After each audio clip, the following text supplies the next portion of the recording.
Well, welcome everybody for a very special East State Academy webinar. Welcome to East State Academy. For those who are new to us, it's a free resource for estate practitioners. And our mission is to improve estate practice for not only the lawyers, but for the clients as well. We have fundamentals of estate planning online webinar course, and we have our weekly webinars every week. We have a technology one on Tuesday for estate planner users, and then we have the more substantive ones every Thursday. And so today, I'm so honored and pleased to introduce our very special guest, the Honorable Doug Downey, Attorney General of Ontario. Mr. Downey, I had the pleasure of having Mr. Downey at my Osgoode Hall Law School class, and I know a little bit more about him now than I did before. He has been involved in the administration of justice for a very long time, well before law school. He worked in the summer as a part of the family court administration. He was a court registrar.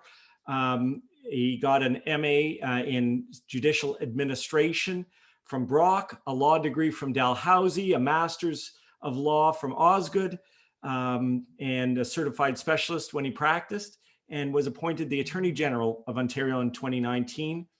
The Attorney General has vast responsibilities, not only legislative reform, but counsel to cabinet and managing the hundreds of lawyers that work at the Ministry of the Attorney General. So I am very pleased on behalf of all of us to welcome the Honorable Doug Downey.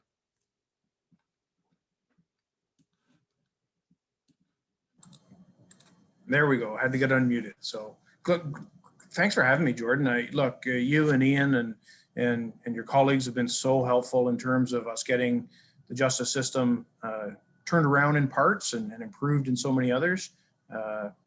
Practical experience is what's driving all of this stuff. Well, thank you. Thank you. I thought we would have a sort of a conversation. I have some questions. Any of our participants can email, or on the chat, the questions can come directly to me. But I'm going to just start, I think, in more general terms, that obviously there have been such significant legislative changes made during the pandemic. And, we'll ask about more specific ones in a few minutes. But more generally, how did they come to be? And how did they get enacted so quickly? I mean, in our business, this is remarkable. So, well, what a couple of hundred years of law, I mean, it shouldn't take long to think through what innovations are needed, right? But it's one of those pieces when, I'm being a little bit flip, but in practice, because I practiced for 20 years in private practice, and just for context, because you mentioned the size of MAG.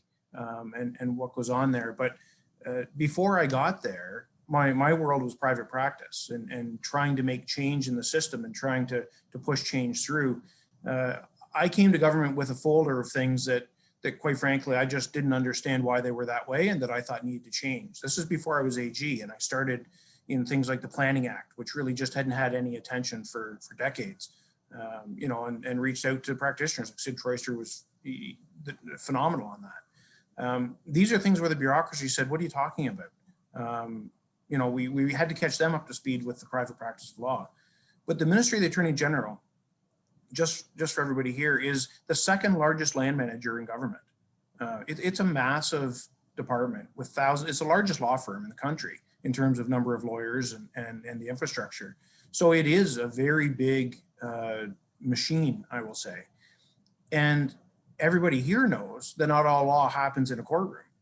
It happens in so many other areas, like estates law, where the majority of your files will never see a courtroom because they don't need to. And I came to the position with that perspective. I think I am the first practicing solicitor in over 60 years to be the Attorney General. And so I came with my own basket of things that I wanted to go after, but I also knew that I really don't know that much about a lot of things. And so I reached out to the profession to find out where we should be. And in terms of speed of change, I have this keen sense. I've been in politics a long time. I know that people pass through rules, and I didn't want to look back and say, oh, I wish I'd done that, or I wish I had done that.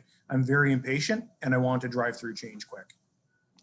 And did the pandemic help the situation? I mean, would this have been done without the pandemic, I guess is my question. We started back before pandemic, things like, electronic commissioning. I'd started to move some of the pieces forward already. We introduced that in fall of 2019, but in reality, there is no way that the entire culture, we have changed the muscle memory on how we make change. We've changed the culture of how we make change. That would not have happened without COVID. It just wouldn't have happened that fast. So it brought all the partners to the table, whether it be the judiciary, the administration, the CSD, court service division, practicing lawyers, everybody was all hands on deck. And that's how we got things done so quickly.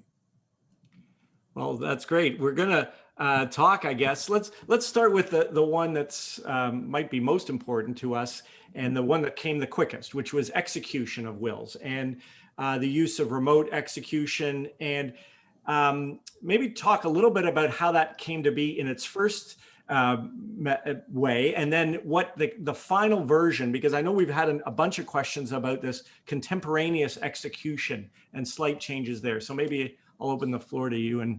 Yeah, I mean, I'll give you the really abridged version of how we got here. Again, from practice, when the issue was raised, I could immediately understand what would I do with a client across the table or not across the table. How would I get this done?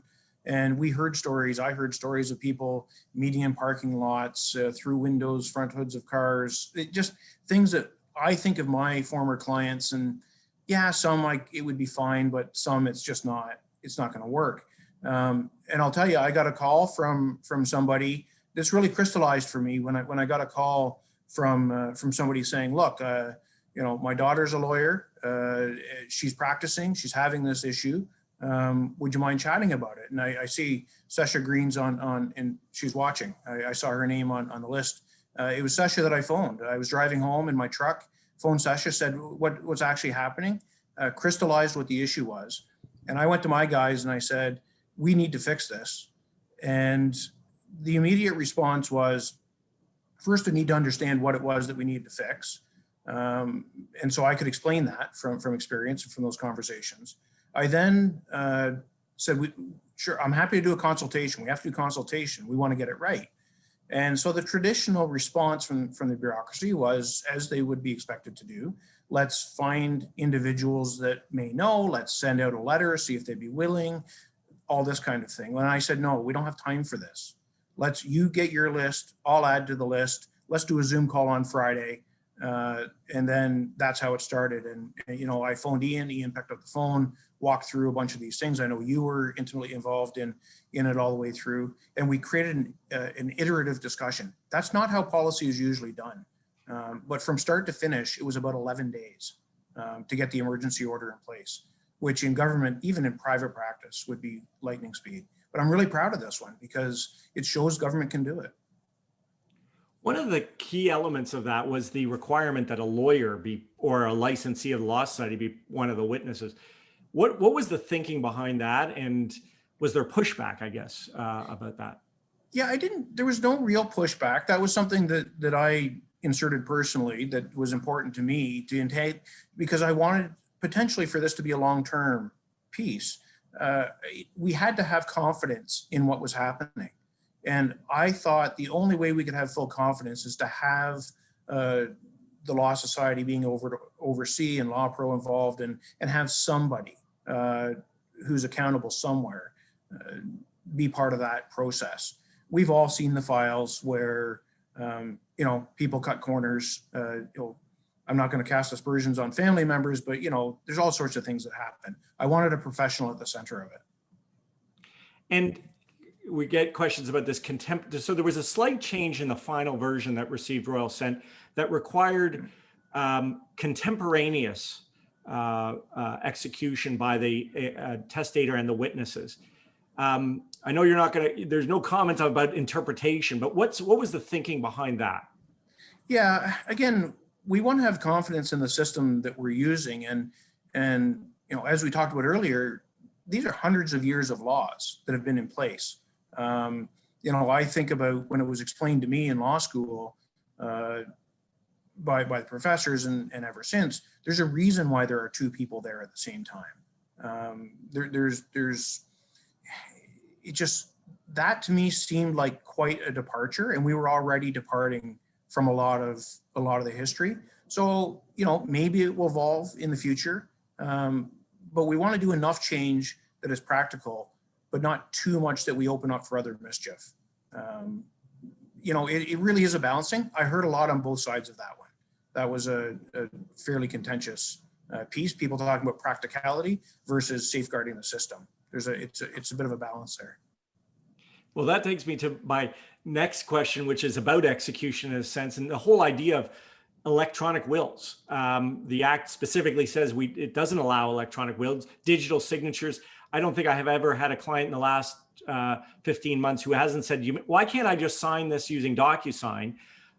Where do you see the future of e-wills that are sort of electronically signed, electronically stored, that kind of thing?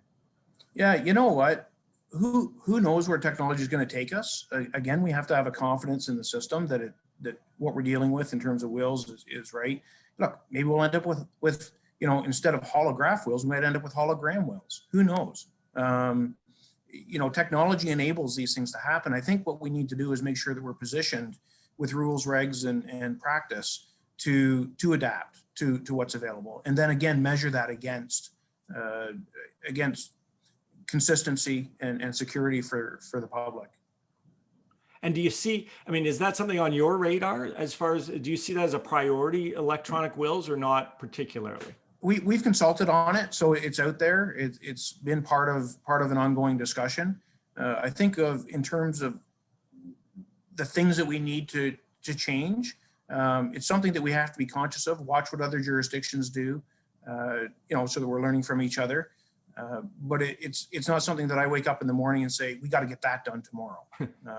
You know, I think we need to land some of the pieces that we've been doing and get some experience with it, and then learn from there. That Ian and I are big believers in technology, as almost everybody on the web knows. We think that that's the future. We think it's better for our clients and for ourselves. And with electronic filing of probate applications, I mean, what's your view on technology in the practice of law, not only in the States maybe, but everywhere? Yeah, so I came to this as a real estate lawyer working with TerraView and TerraNet, and filing deeds and mortgages and all these things electronically. I could certify things, you know, all that stuff. So when I first got elected, I thought, why couldn't we do this in the wills area? I don't understand why we can't automate some of this. And then of course, COVID came, and we already had a backlog. You know, we already had a backlog of certifications, probate, I'll call it. And the other interesting thing is that different courthouses moved at different speeds. Some had no queue and others had 8 months queue. And quite frankly, I think the difference was either allocation of resources or personalities. And I'll let people decide for themselves in their own areas. But again, with TerraNet, TerraView, when I submitted a deed, I might get a call from a clerk in Thunder Bay because it was routed to them to review and have a question, kick it back, whatever. Why can we not have consistency? Why can't we use the internet to do this? And I have to say, the Court Service Division jumped at the chance. They made it possible. And I don't know about everybody's practice, but I hear now of these getting turned around sometimes within a week, you know, which is phenomenal. I think we have more to do. We do have more to do, but we're definitely moving in the right direction. Technology it's cheaper for the client. It's faster, which, as you know, if you're trying to sell stocks, all that kind of stuff, there's also sorts of ramifications. So yeah, we're heading in the right direction. We're not done there yet. I mean, my anecdotally have seen an increase. I mean, at the beginning of COVID, I was talking about 10 to 12 months and clients would go crazy. I always sort of, I'd rather be a little earlier than a little too late when I'm reporting back. But now at least I can say, like, it's getting faster, and that's certainly the case. So let's turn to perhaps the most dramatic change. That's substantial compliance. Ontario was a strict compliance jurisdiction, and substantial compliance. Take us through that decision to add that in, and what do you see the benefit being? Yeah, I want to give some context. When we went out and said, what else should we do? When we went through those consultations, some of these issues came up, substantial compliance, different than rectification, right? But that also came up. So we had these discussions among, Professor Osterhoff and again, Ian was there, you were there, people from across the province were there. And we had discussions about how would this work? When would this work? Ultimately, this is what, I'll say the client, the consumer. I just don't like people failing on a technicality. We have the safeguard of the courts to apply common sense. We have to give them the tools to be able to get there. And that's what substantial compliance is to me. It's opening up an opportunity, and I have confidence in the courts that they'll, led by practitioners, that they will find a practical way to apply the tool without opening up any real mischief. Right, and I guess the contrary concern was that this is going to open the floodgates. You're putting a lot of faith, I think, in the courts to rein that in. Is that true. Fair to say? It's true. Absolutely. The system has to have counterbalances and has to work. At the same time, there will be a practice. There will be some decisions made, some practice directions that are given on how to do this. I think we need to help people solve inadvertent problems. This isn't to allow floodgates of, again, we have a lawyer at the center of and paralegals at the center of witnessing. We'll find the water level on that. The other a bunch of changes got a lot of press. The other big one was our historic revocation by marriage. Other jurisdictions had gotten rid of that. Ontario still had it. Same kind of question. What about that, and how did that come to be, and what concerns did you have? Yeah, so this has two parts to it. The revocation by marriage has to do with predatory marriages, as well as what some thought was a historical anachronism. Why? I was told over the years, right back when I first started to learn the law, that the contract for marriage was between the father-in-law and the man, and that that's why the will was wiped out. Women by definition wouldn't have a will, and the man's will would be wiped out because he was making a new contract. That may not be true. I may be spreading a falsehood, but even if it isn't, I think people they just don't know that, and they make wills in good faith for reasons, especially when they're getting married. Sometimes they make wills of some sort, and I didn't see the utility in that. And we can deal with predatory marriages at the same time. So that one came together that way. And then there's the idea of separation having an effect, which historically, of course, separation never had any effect on wills.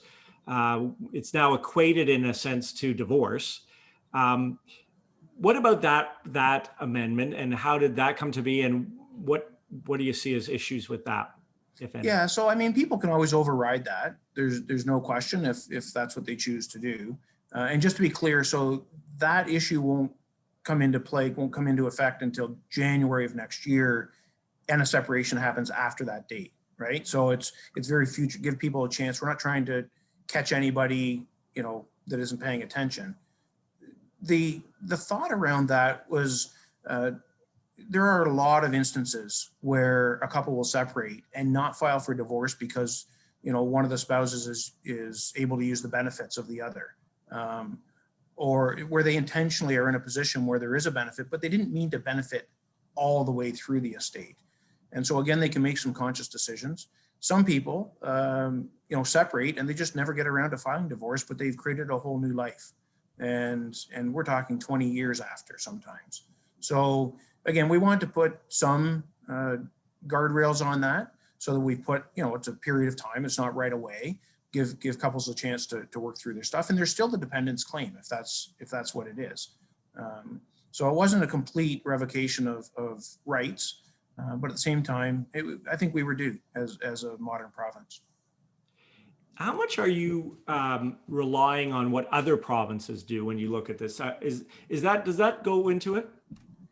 We look at it. We do a jurisdictional scan on things. So there might be an experience in something that we can draw from. But Ontario is really a bit of a leader in a lot of ways. And I shouldn't even say a little bit. We are a leader in a lot of ways. We're playing catch up in others. So we look to them to learn, but I'm not specifically saying, oh, well, let's go to Alberta and see what they're doing, or let's go to BC and see what they're doing. We come up with our ideas through the consultations, and then we test them through those comparators. Right. One of the parts that, or one aspect or issue that didn't make it into the legislation that some people have talked about for many years was on an intestacy. Common law spouses don't share on an intestacy. There's been talk about that being unfair, but was that ever on your radar? Or is that on your radar? It came up in the consultations. We talked to some of the family practitioners as well, so that we had some sense of how that would work. Again, nothing's off the table ever. I mean, it just should not be in terms of policy development. But you've got to strike a balance on things. And I think, I think of former clients, and I think of people that I know. If they intended to get married, they would have got married. And again, we have trust laws that create some I guess safeguards for some people. But I didn't want to impute necessarily. I keep saying me. It's not just me. It's me consulting with people. It's trying to get the balance. Again, if somebody meant to get married, then they would get married. And I think there is still a distinction to be had there. We've had a bunch of questions about certain legislations that's peculiar to estates, the Accumulations Act, the Perpetuities Act, things that I know Ian understands them, but he's about the only one, or at least Rodney understood them. I'm not sure Ian understood them, but how about law reform generally on some of these older statutes that maybe aren't as modern as we would like, and other jurisdictions have gotten rid of them? Is that something that, can be brought to your attention and reviewed? Yeah, we're open. Honestly, I'm open to all and any. What I ask though is tell me why. Like, what you want me to look at the perpetuity? Why? What's happening that's not working, or what's happening that isn't the way we think it is? Because that helps us engage. But I have to tell you, and I have an awesome team, like my ministry team and the ministry themselves. Joseph Hillier is my chief of staff, and my Nico and Amanda, who was my policy person. They are like really engaged in law reform. We are looking for a lot of things, but at the same time, in terms of resources, there is so much to fix that isn't unique like that we're putting our time into landing the technology and deploying that, transforming how so many different areas of law work. And I think we're driving transformation in including intellectual property. We've had a hand in some of that with colleges and universities. So there's so much to do. On an academic level, I'm happy to talk about perpetuities, but if there's not a current practical mischief or something happening, then it's harder to rise up as a priority. What you were quoted as saying, there's still a ton to do and we got to get going. Can you share with us are there any things on your, and it doesn't have to be just estates, any other legislative reforms that you're thinking of? Oh man, every day there's something. There is. And I'm gonna give you one in estates. I want to have an open and long conversation about passing of accounts. I don't, dual entry bookkeeping is foreign to that regime. And yet there are reasons why it is the way it is. I think there's a conversation to be had there. And I can tell you, I talk to accountants, one of whom is my sister, and she says, yeah, when I get a passing of accounts, I've got to rethink it because it's a different thing. And I'm like, why can my bookkeeper in my law firm not put together a passing of accounts? And there are, again, principled reasons why we're not there. But that's one area that I'm very interested in looking at. In terms of others, I want to have a conversation with the profession about access to the courts, the open court principle. As we move electronic, clearly, I don't want broadcast child welfare stuff. But what do we broadcast? What don't we broadcast? What do people have access to and what don't they? I think there's a really big philosophical discussion about how technology has changed those core principles and then how they apply today. That's a little higher level, but I think we have some work to do there.